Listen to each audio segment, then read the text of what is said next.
Olá, pessoal. Então, vamos iniciar a nossa aula 7, ok? Onde vamos estudar o Teorema do Valor Médio, e, como consequência, os intervalos de crescimento e de decrescimento. E, em seguida, vamos estudar a concavidade de uma função, se ela tem concavidade voltada para cima ou para baixo. Por último, nós vamos estudar como esboçar o gráfico de uma função, utilizando essas ferramentas.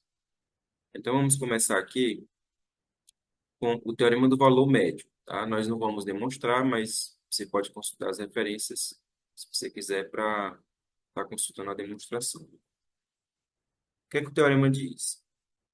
Se uma função é contínua no intervalo fechado e derivável no aberto, então vai existir um C, no intervalo aberto AB, de tal forma que o f' de C seja igual a f de B menos f de A sobre B menos A. Tá? O que é que esse teorema está nos dizendo? Vou fazer um desenho aqui para ilustrar geometricamente o que esse teorema está afirmando. Olha só, imagine que nós temos uma função, deixa eu desenhar aqui melhor. Nós temos aqui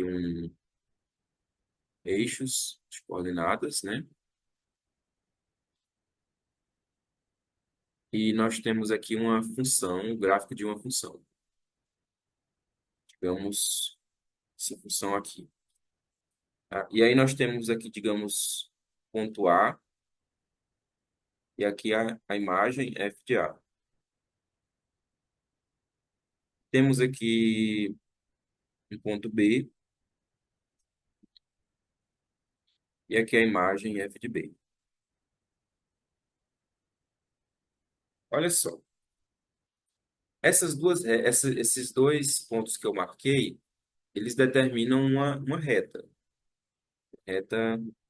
secante aqui ao gráfico, certo? O- A inclinação dessa reta, a gente conhece. Deixa eu só ajustar ela aqui um pouquinho. Tá, digamos que tá ligando, realmente. Essa reta aqui, qual a inclinação dela? Bom, como ela passa pelos pontos f de A, como ela passa pelos pontos A f de A e B f de B, então a inclinação dela é a variação no eixo y sobre a variação no eixo x, ou seja, é f de B menos f de A sobre B menos A. Tá? O que o teorema está dizendo é que vai existir algum ponto C de tal forma que a reta tangente nesse ponto C é paralela a essa reta ligando esses dois pontos. Deixa eu desenhar isso que eu falei.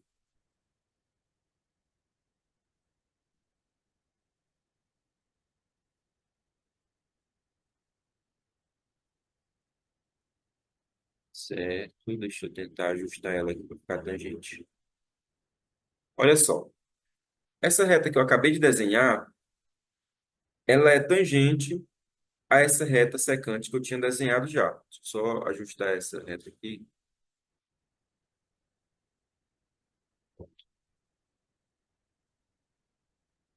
Digamos que aqui é um ponto C. Então, essa reta, a inclinação dela, a gente já estudou isso, né? Lá na primeira aula, é f' de C, a inclinação dela. Ok? Então, quando eu digo que existe esse C, tal que f' de C é igual a f de B menos f de A sobre B menos A, eu estou dizendo que, dado dois pontos no gráfico, eu consigo, vai formar uma reta secante, né? E eu consigo algum ponto C entre esses dois pontos A e B, de tal forma que a reta tangente ao gráfico seja paralela a essa reta, ligando os dois pontos. Tá? Essa é a interpretação geométrica do teorema do valor médio. Bom, mas a gente tem várias aplicações desse teorema. Por exemplo, um exemplo aqui prático. Seja S de t uma função que determina a posição de um automóvel que realiza um movimento retilíneo em função do tempo, em horas. Sabendo que na primeira hora o veículo andou 60 quilômetros, Mostre que o veículo atingiu em algum momento a velocidade de 60 quilômetros por hora, considerando que a função S de t satisfaz as hipóteses do teorema do valor médio. Ou seja, a função S ela é contínua no fechado, né? E ela é derivável no aberto, de 0 a 60, tá? No tempo de 0 a 60 minutos. Então vamos lá. É, eu vou colocar aqui um eixo de coordenadas da seguinte forma: o eixo Y e aqui o eixo X. Espera aí.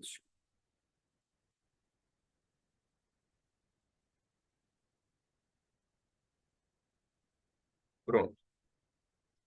Esse eixo X eu vou utilizar para representar aqui, por exemplo, o tempo, né, em horas, que vai ser o tempo. E aqui eu vou colocar para ser o deslocamento.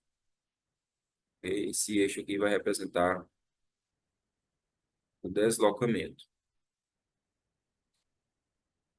Então, o que é que acontece? Depois de uma hora, o carro andou 60 quilômetros. Tá? E ele partiu de um momento inicial, né, zero, e de uma posição zero, digamos. Né? A gente vai fazer o eixo coordenado dessa forma. De forma que ele iniciou aqui e ele terminou lá no tempo de uma hora. Vamos usar aqui o tempo em horas mesmo. Claro, nós não estamos preocupados aqui em seguir a proporção, tá? Aqui vai ser o 60 quilômetros, que é o deslocamento em quilômetros.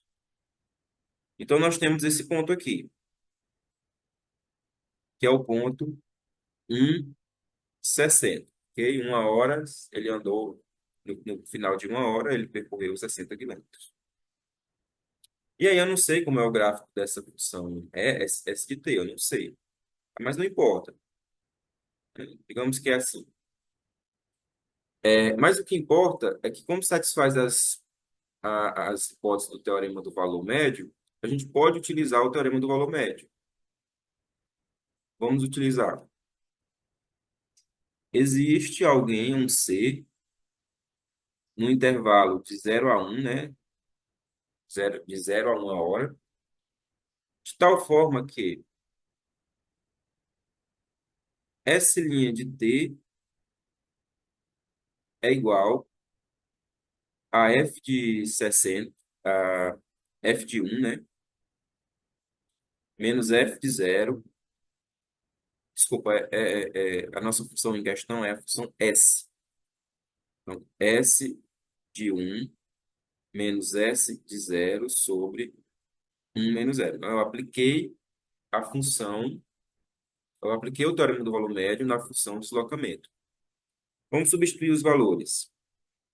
Fica S' de t igual. S de 1 é 60, né? Porque ao final de uma hora ele percorreu 60 quilômetros. No instante inicial, ele estava na posição inicial, zero.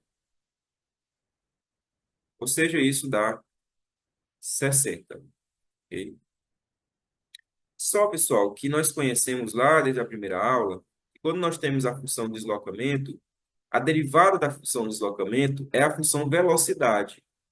Então, é isso que a gente acabou de fazer. Nós mostramos que S' de t é igual a 60, significa que nesse instante t, ou melhor, deixa eu só apagar aqui esse t, colocar c, tá bom? S' de c, tá? Porque aqui existe esse c, tal que S' de c seja igual a essa expressão aí. Então, nós mostramos que a velocidade nesse instante c é igual a 60 quilômetros por hora.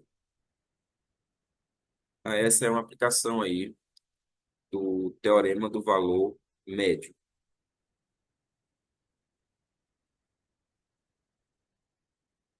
Ok? Vamos para outra aplicação importante, pessoal, que é relacionada à primeira derivada aqui de uma função ser nula, implica que a função é constante.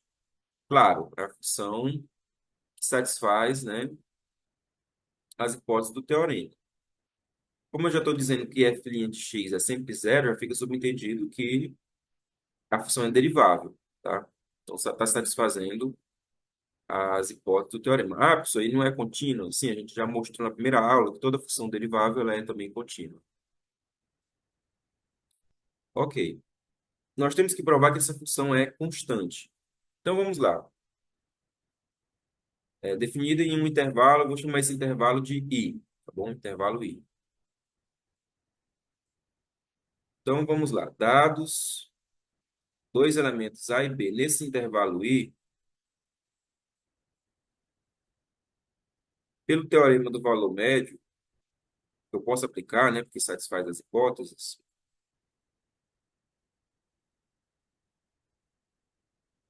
pelo teorema do valor médio, vai existir algum elemento C no intervalo aberto AB, de tal forma que f' de C é igual a f de B menos f de A sobre B menos A. Não é isso que diz o teorema? Ora, só que f' de C, pela hipótese, é zero, né? Porque f' de x é zero para todo x, inclusive para esse C aí. Então, com isso, nós mostramos que o f de B menos o f de A sobre B menos A é igual a zero. Ou seja, multiplicando por B menos A, nós ficamos que f de B menos f de A é igual a zero, ou seja, que f de B é igual a f de A. Tá? Então, assim, foi o que nós mostramos. Nós mostramos que, dado dois pontos A e B qualquer, a imagem desses dois pontos tem que ser iguais. Ou seja, nós provamos que a função é sempre constante. Ok? A função, de fato, é constante. Então, é uma técnica interessante para resolver exercícios de peça para mostrar que uma função é constante. Você deriva. é, Geralmente, o exercício vai trazer algumas propriedades da função, e você vai usar essas propriedades da função para tentar mostrar que a derivada é nula, né? E, portanto, a função é constante. Bom, vamos para mais uma aplicação do teorema do valor médio, que é a respeito de intervalos de crescimento e de decrescimento. O que é que significa isso? Eu digo que uma função é crescente quando o f de A for menor do que o f de B, sempre que o A e o B, sempre que o A for menor do que o B, tá? E ela é decrescente quando acontece o contrário, quando a imagem f de A é maior do que a imagem do B, f de B, né? Sempre que o A for menor do que B. Resumindo, se o A for menor do que B, então quando eu aplico a função, continua f de A menor do que f de B, ou seja, a função nesse caso ela é crescente. E quando for o contrário, se o A for menor do que B, implicar a desigualdade fica ao contrário, o f de A maior do que o f de B. Significa que a função ela é decrescente, que faz todo o sentido, né, pessoal? Função crescente, ó. Função, por exemplo, é crescente, porque quando eu aumento o valor de A, o domínio aqui, quando eu aumento o valor de A função aumenta também, a função cresce, né?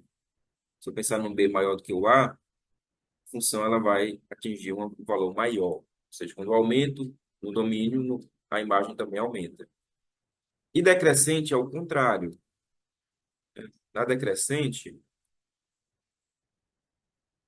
ela é tipo assim, não precisa ser uma reta, né? Só estou ilustrando com uma reta para facilitar. Mas essa função aqui, ela é decrescente, porque eu tenho aqui um valor de A, né? Quando eu aumentar o valor de A para um certo B, a função faz é diminuir, né? Aqui é a imagem de A, aqui é a imagem de B. Então, quando eu aumento no domínio, a função diminui. Então, ela está decrescendo. E o que é que isso tem a ver com a derivada de uma função?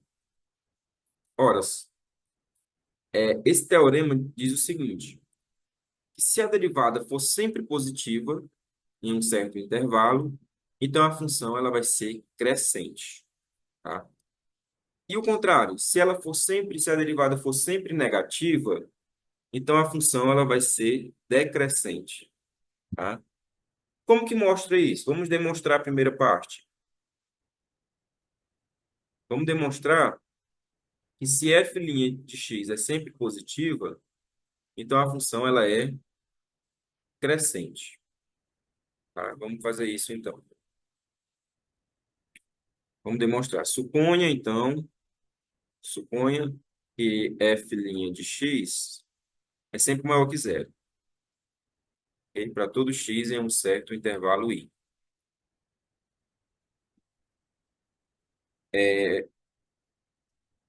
Então vamos lá. Com essa hipótese, se eu pegar dois elementos a e b no intervalo i, claro, né, com o a menor do que o b, pelo teorema do valor médio, pelo T.V.M, abreviando o teorema do valor médio, temos o seguinte.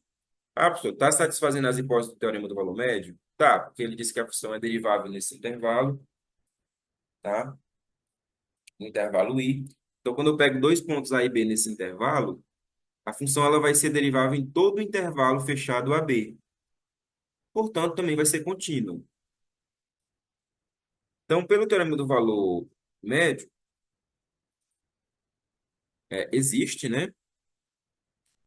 Existe algum c no intervalo AB de tal forma que aconteça o seguinte: f' de C seja igual a f de B menos f de A sobre B menos A. Ora, mas essa função derivada, ela não é positiva, nossa hipótese não diz que é positiva. Então, na verdade, f de B menos f de A sobre B menos A, por ser igual à derivada no ponto C, que é positiva, tá? Então, isso aqui também é positivo. Multiplicando por b menos a em ambos os lados, que é um número positivo, né, b menos a, por causa que a é menor do que b, então nós concluímos que f de b menos f de a ainda é maior do que zero, né, o denominador é positivo. Ou seja, f de b é maior do que f de a. Foi o que mostramos com isso, pessoal. Nós mostramos que quando a é menor do que b, o f de b ele vai ser maior do que o f de a, ou seja, aumentei no domínio, então aumentou na imagem também. Com isso, nós concluímos que essa função f ela é crescente. Para mostrar a segunda parte, se f' de x é sempre negativo, então a função é decrescente. O raciocínio é exatamente o mesmo, né? Só vai mudar que a desigualdade aqui maior que zero para menor do que zero, concluindo então que ela é decrescente. Tá? Eu vou fazer só essa parte, porque a outra é análoga. Bom, aqui nós temos um exercício, um exemplo. Um exemplo para a gente estudar o crescimento dessa função. Ou seja, quando eu digo estudar o crescimento, é saber se ela é uma função crescente ou decrescente. Como é que a gente faz isso? Usando o que a gente acabou de provar, né? Estudando aí o sinal da derivada, né? Vamos derivar, então. Derivada de x ao cubo é 3x ao quadrado. E aqui esse x ao quadrado vai descer o 2, que vai acabar cancelando com esse 2, né? Vai ficar, então, 15x mais 18, ok? Vou botar aqui o 3 em evidência para facilitar a conta. X ao quadrado menos 5x mais 6. Então, pessoal, nós temos que estudar o sinal dessa função, saber onde ela é positiva e onde é negativa. Para fazer isso, é só a gente observar quem são as raízes dessa equação dessa função do segundo grau. Você pode usar a forma de Bhaskara ou pode observar aqui que o produto é 6 e a soma é 5, né? Utilizando aquela estratégia da soma e produto de raízes. Os números que o produto é 6 e a soma é 5 é 2 e 3. Tá? Essas aqui são as raízes. Significa, então, que o gráfico dessa função aqui, de segundo grau, é assim, ela tem raiz 2 e 3, né, e tem concavidade para cima porque o coeficiente é positivo, né? Então, ela é mais ou menos assim. Então, é uma função que ela é positiva entre 2 e 3 e ela é negativa, desculpa, na verdade é o contrário, né? Entre 2 e 3 ela é negativa, tá? Ela está negativa. E depois do 3 ela se torna positiva, né? Ó. E antes do 2 ela também é positiva. Significa o quê? Significa que a função f ela é decrescente no intervalo que vai do 2 até o 3. A f ela é crescente do menos infinito até o 2, não é isso? Porque olha só, ela é positiva para todo mundo à esquerda do 2. Também a f ela é crescente também do 3 para frente, né? Do 3 para frente, do 3 até mais infinito, ela é crescente também.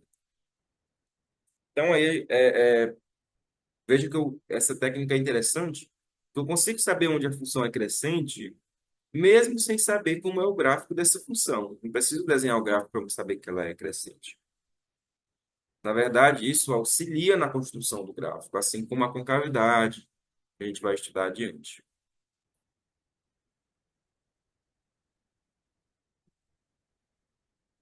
Bom, aqui, pessoal, nós temos a definição de concavidade para cima ou concavidade para baixo, tá? Quando nós temos aqui uma função, nós temos o gráfico dessa função, nós sabemos que em um certo ponto x0, digamos que temos aqui um ponto, sistema de eixos coordenadas. Nesse ponto x0 aqui que eu marquei, a imagem é f de x0, certo? Nós temos uma reta tangente. Como que é a equação dessa reta tangente? Ora, é uma reta que passa pelo ponto x0, f de x0 e tem inclinação f' de x0, tá? Uma reta desse tipo tem a seguinte equação. A equação dessa reta é t de x igual a f de x0 mais f' de x0 e multiplica x menos x0, ok? Essa é a equação da reta tangente. A função, pessoal, tem concavidade voltada para cima, ou seja, essa abertura dela está voltada para cima. Quando acontece dessa abertura estar voltada para cima, nós dizemos que a função tem concavidade para cima, ok? Formalmente, significa o quê? Significa que ela ter concavidade para cima, significa que sempre que você traçar uma reta tangente, essa reta tangente vai estar abaixo do gráfico, ok? Em qualquer posição. Ó, se eu traçar aqui também, a reta tangente sempre está abaixo do gráfico, né? Que é o que está escrito aqui na definição. Dizemos que f tem concavidade para cima em um intervalo aberto se a função estiver sempre acima da reta tangente em um certo ponto x0, né? Olha aqui essa outra desenho, esse outro desenho da concavidade para cima. Olha só, tem esse gráfico e qualquer reta tangente que você traçar, que está indicado aqui em azul, nós vamos ter a reta tangente abaixo do gráfico. Da mesma forma, nós temos a definição de concavidade voltada para baixo, que é o contrário. É quando essa abertura da função, do gráfico, né, estiver voltado para baixo. Em termos matemáticos, significa que a reta tangente em qualquer ponto está acima do gráfico, tá? As retas tangentes aqui denotadas por azul estão sempre acima do gráfico, significa que a função tem concavidade voltada para baixo, ok? Bom, mas às vezes em uma função nós não temos a concavidade sendo a mesma para toda a função. Às vezes muda, a concavidade em um intervalo está para baixo e em outro intervalo já começa a ficar para cima, tá? Quando isso acontecer, digamos em um ponto P, digamos que aqui em um certo ponto P, como está escrito aqui no texto acima, deixa eu desenhar aqui.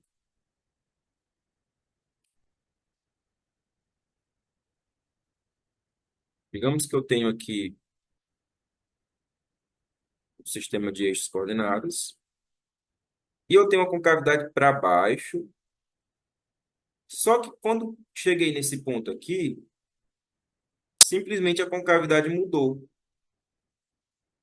Ou seja, aqui a concavidade está voltada para baixo, mas aqui a concavidade já está voltada para cima. Quando acontece isso,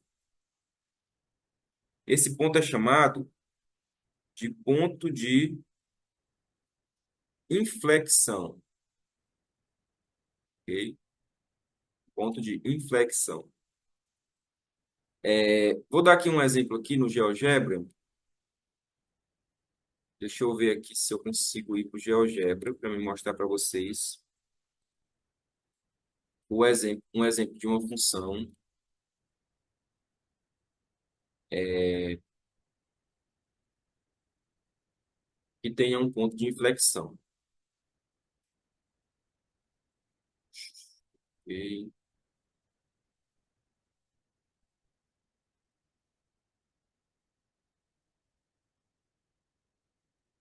Pronto. Olha só. Essa função que eu coloquei, deixa eu ver se eu compartilhei certo. Tá certo. Essa função que eu coloquei aqui é a função x ao cubo, bem conhecida nossa. Essa função x ao cubo, ela começa a vir aqui, ó, para números negativos com cavidade voltada para baixo. Só que depois do zero, ela já muda a concavidade para cima, tá? Olha só, a reta tangente aqui desse lado, ó, ela sempre está abaixo do gráfico, né? Significa que a concavidade é para cima. Já quando ela vem aqui para números negativos, ela já fica acima do gráfico. Tá vendo? Ela fica acima do gráfico. E aqui fica abaixo. Então, a concavidade mudou aqui exatamente no ponto zero. Ou seja, o zero, ele é um ponto de inflexão. Ok? É um ponto de inflexão. Vamos voltar aqui para a nossa figura aqui. Certo. Aí vocês poderiam perguntar, professor, mas como que eu faço para saber a concavidade de uma função? Para saber se a concavidade está voltada para cima ou para baixo? Como é que eu faço na prática?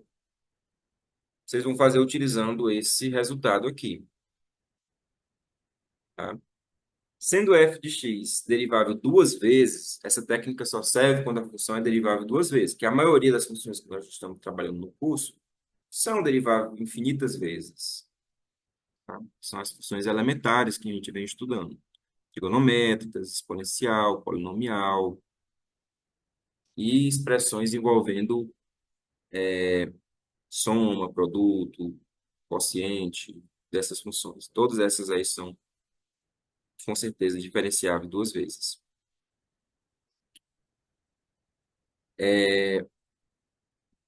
Então, o teorema diz o seguinte: se a segunda derivada, ou seja, você vai derivar a função duas vezes, se essa segunda derivada for sempre positiva, então a função tem concavidade voltada para cima, ok? E se ela tiver, se a segunda derivada for sempre negativa, então ela vai ter concavidade voltada para baixo. Um exemplo bem, antes de fazer o próximo exemplo, um exemplo bem simples. F de x igual a x ao quadrado, tá? Nós sabemos que essa função, o gráfico dela é algo assim. Ela tem concavidade voltada para cima. De fato, utilizando essa técnica, se nós derivar essa função uma vez, vai ficar 2x. Se derivar de novo, fica 2, que é um número sempre positivo, né? Ou seja, a concavidade de fato é voltada para cima, né? Essa função x ao quadrado a gente já sabia disso, porque a gente já conhecia o gráfico. Mas se for uma função mais complexa, que a gente não conheça o gráfico, as coisas podem ficar mais complicadas. Bom, nós vamos fazer agora esse exemplo aqui, que pede o seguinte, pede para a gente esboçar o gráfico dessa função, tá? Nós vamos utilizar esses conceitos que nós vimos para tentar, claro que a gente não consegue fazer o gráfico perfeito, né, realmente como ele é, mas a gente consegue fazer um esboço de um gráfico que preserve propriedades muito importantes. Por exemplo, concavidade, intervalo de crescimento, ok? E até mesmo os máximos e mínimos da função. Então vamos lá. Para a gente saber inicialmente, primeiramente é bom a gente saber as raízes, né? Sempre que a gente vai esboçar um gráfico, é importante, se possível, né? Nem sempre também vai ser possível, às vezes a função nem raiz tem, mas quando tem é importante a gente saber as raízes. Ou seja, vamos igualar essa expressão a zero. X ao cubo menos x igual a zero, né? Dá para colocar o x em evidência. Quando x ao quadrado menos um. X ao quadrado menos um dá para fatorar, né? A diferença de quadrados, né? Porque o 1 é a mesma coisa que um ao quadrado. Então fica x menos um, x mais um. Então, as raízes é x igual a zero, x igual a um ou x igual a menos um, né? Como esse produto é zero, uma dessas expressões aqui tem que ser zero, e nos dá essas raízes aí. Bom, a gente também tem que saber, importante saber onde é que ela é crescente e onde é que ela é decrescente. Então vamos derivar essa função. Derivada é 3x ao quadrado menos um. Vamos estudar o sinal, então. Aqui se trata de uma função do segundo grau, as raízes, vamos encontrar as raízes aqui.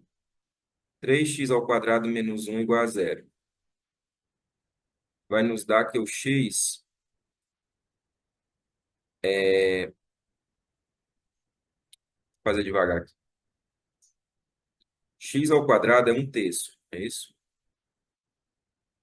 Então, x é igual a mais ou menos um sobre raiz de 3. Ok?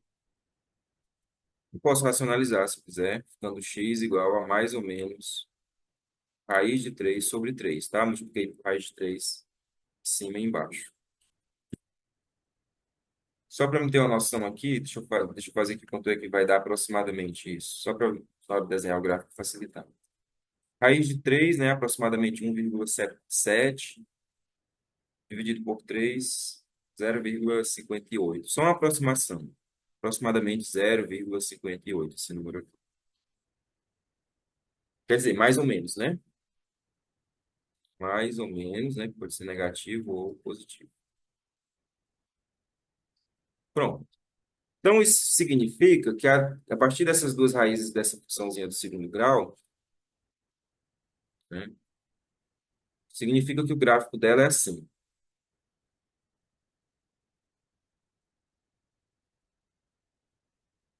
Ela tem uma parábola, né, de segundo grau, e ela tem raízes menos raiz de 3 sobre 3 e mais raiz de 3 sobre 3. Então ela vem assim, e ela tem concavidade voltada para cima, né? Por causa que esse 3 é positivo. Tá? Essa questão de concavidade voltada para cima para funções quadráticas, a gente já conhece há bastante tempo. Então a gente já pode usar isso sem necessariamente estar derivando. Porque uma função do segundo grau, nós conhecemos que ela tem concavidade voltada para cima quando o coeficiente do x ao quadrado for positivo e voltada para baixo quando o coeficiente for negativo. Como aqui é positivo, o gráfico dela é mais ou menos assim. Tá? Então, ela é. Não precisava nem ter desenhado esse eixo aqui. Então, ela é a derivada negativa entre o raiz de 3 sobre 3 e o menos raiz de 3 sobre 3 e o raiz de 3 sobre 3. E ela é positiva depois do raiz de 3 sobre 3 e negativa, e positiva também, né? Antes do raiz de 3 sobre 3. Ok. Então, é importante, né? Isso é importante porque nós sabemos que a função f ela vai ser crescente nessa parte aqui, antes do raiz de 3 sobre 3, ela vai ser crescente também depois do raiz de 3 sobre 3, e ela vai ser decrescente aqui entre esses dois números. Ok, vamos estudar agora. Deixa eu escrever isso. F é decrescente, né, utilizando aí a derivada, nós concluímos que F é decrescente nesse intervalo aqui, e a F é crescente nesse intervalo aqui, ó, menos raiz de 3 sobre 3, desculpa, do menos infinito até o menos raiz de 3 sobre 3, e também do raiz de 3 sobre 3 para frente, que é o mais infinito. Muito bem. Vamos descobrir agora a concavidade. Concavidade nós precisamos derivar duas vezes. Nós já derivamos uma vez, ó, é 3x ao quadrado menos 1. Vamos derivar novamente. Derivando novamente, fica só 6x. Esse vai ser bem tranquilo de estudar o sinal, né? Porque nós sabemos que o 6x ele é positivo, né? Se o x for maior que zero, é claro. E ela vai ser negativa, 6x vai ser negativo, se o x for menor do que zero. Conclusão. Qual a conclusão sobre a concavidade que nós temos aqui? A função f ela é mais ou menos assim.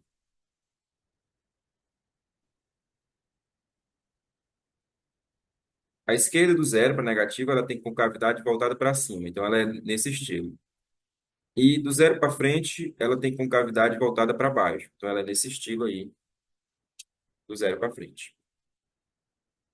Pronto, pessoal. Com esses elementos, dá para a gente tentar aqui esboçar o gráfico dessa função. É o gráfico da função x ao cubo menos x. Vamos lá,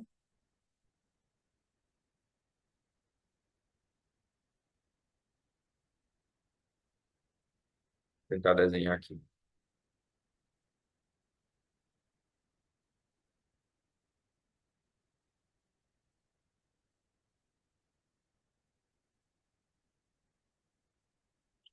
Procurando aqui a reta que está escondida. Pronto, achei.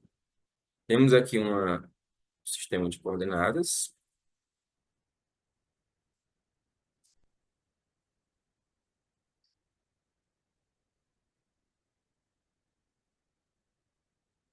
As raízes. Primeira coisa que a gente sabe é as raízes, né? Que é menos 1, 0 e também o 1. Ok. Nós já sabemos que o gráfico dessa fusão vai cortar o eixo x nesses três pontos aí. Vamos ver a respeito dos intervalos de crescimento que nós estudamos aqui. Ó, a função ela é crescente antes do raiz de 3 sobre 3. Não é isso? Antes do raiz de 3 sobre 3 ela é crescente. O raiz de 3 sobre 3 ele é aproximadamente, que a gente fez aqui, 0,58, né? E antes dele é crescente, ok. Então ela vem assim, ela vem aqui de baixo, já que ela é crescente, ela vem assim. Aí no menos 0,58, que é mais ou menos aqui, ó, que é o menos raiz de 3 sobre 3, ela começa a decrescer. Não foi isso que a gente viu lá? Não, foi isso que a gente viu aqui, ó. Ó, positivo, ela está crescendo até o menos raiz de 3 sobre 3, depois ela vai começar a decrescer até chegar no raiz de 3 sobre 3. Então ela vai decrescer agora,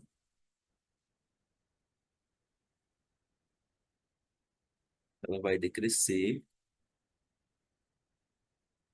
passando aqui pela raiz, é claro, né? Zero. E vai decrescendo.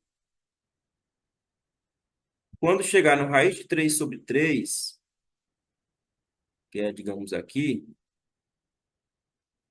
ela para de decrescer. Não é isso? Vamos voltar lá de novo no nosso estudo. Ó, quando chegar aqui no raiz de 3 sobre 3, para de decrescer, porque tava dando negativo, né? Só que aqui ele começa a ficar positivo. Então agora ela vai crescer novamente. Ok? E a concavidade? Vamos ver se a gente não está pecando aqui na concavidade. A concavidade ela é voltada para cima, para x positivo, e para baixo para x negativo.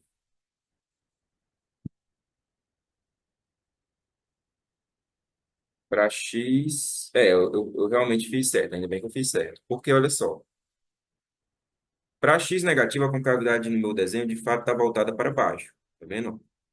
Toda voltada para baixo.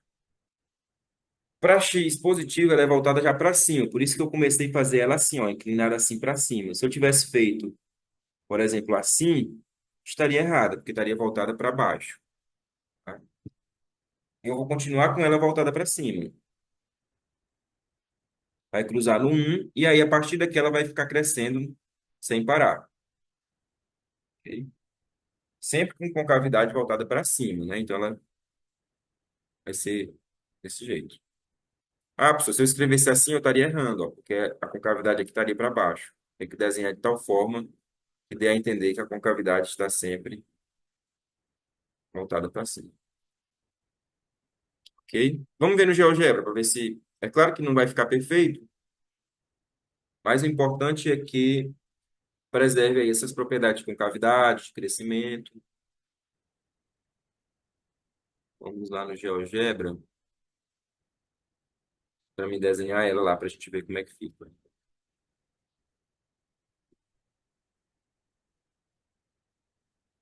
Deixa eu compartilhar aqui, GeoGebra.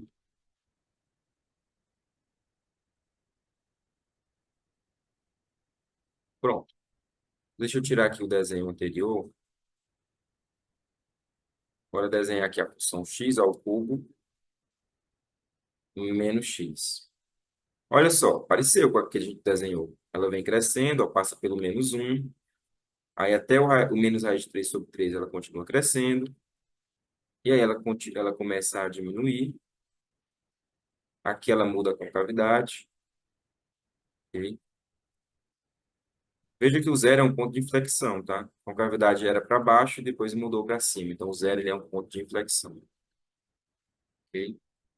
Então, pessoal, essas ferramentas de saber a concavidade para cima e para baixo, intervalo de crescimento, eles ajudam a gente a esboçar gráficos de funções que às vezes é bem complicada, de pelo menos imaginar como elas seriam. Então, ajuda muito nesse sentido. Tá, pessoal? Então, nós encerramos aqui a aula de hoje e próxima semana iniciamos aí a aula 8.